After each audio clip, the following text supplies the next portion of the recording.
तो जिन लोगों के जीवन में किसी भी तरह से संतान का सुख नहीं है, उनको कब और किस दिन और कैसे गायत्री मंत्र का जप करना चाहिए, ये जान लेते हैं। बताएं पंडित जी।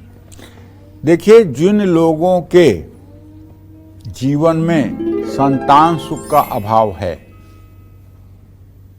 संतान रोगग्रस्त है या संतान माता पिता से प्रेम नहीं करती है, तो ऐसे में पति पत्नी दोनों को सफेद रंग के कपड़े पहनकर गायत्री देवी के प्रतिमा के सामने बैठकर गायत्री मंत्र के आगे पीछे क्लीम बीज मंत्र लगाकर जपने से लाभ मिलेगा।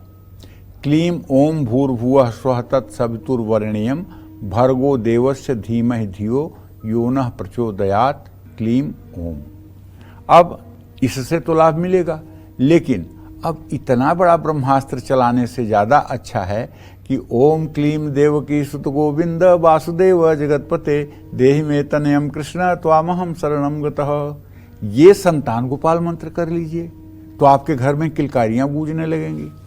और अगर सही में डॉक्टरों ने कह दिया है कि आपको बच्चा नहीं हो सकता है, आपके अंडे नहीं बन रहे हैं, आपका स्पर्म नहीं है और आप हताश हो गए हैं, अब आपने भी मान लिया है कि बच्चा नहीं होगा, तो मेरी एक विनम्र प्रार्थना है आपसे, आप वृंदावन के लिए प्रस्थान करिए और वृंदावन में 10 दिन प्रवास करिए। वृंदावन की 14 किलोमीटर की परिक्रमा है। उस परिक्रमा मार्ग में पति पत्नी दोनों तुलसी के माला पर और यही संतान गोपाल मंत्र ओम क्लीम देवकी सुत गोविंद वासुदेव जगतपते देहि मे तनयम कृष्ण त्वामहं शरणं गतः, पूरे परिक्रमा मार्ग में इसी मंत्रों को करते हुए आप परिक्रमा करिए और 10 दिनों तक वहाँ रह करके केवल एक समय भोजन करिए, पूरे दिन फलाहार करिए, वहाँ राधा गोविंद, राधा माधव, राधा वल्लभ, बांके बिहारी का दर्शन करिए और परिक्रमा करिए।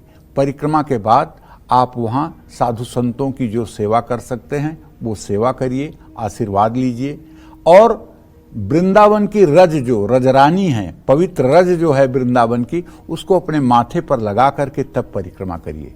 रजरानी को अगर आप अपने माथे पर लगा करके और परिक्रमा करेंगे, आप विश्वास करिए कि आप घर आएंगे 1 साल के अंदर आपके घर में किलकारी गूंजेगी। जहाँ विज्ञान अस्त होता है वहीं से धर्म शुरू होता है। ये सारे जितने लोग आपको कहे होंगे कि आपको संतान नहीं प्राप्त हो सकती है, सारे लोगों की बातें झूठी हो जाएंगी और आप सुखी हो जाएंगे।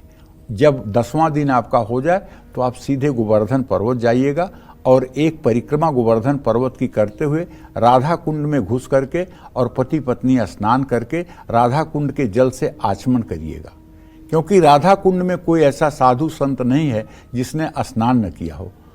ऐसे साधु संतों के चरण का रज आपको, चरण की धूल आपको मिलेगी नहीं, चरण का जल आपको मिलेगा नहीं।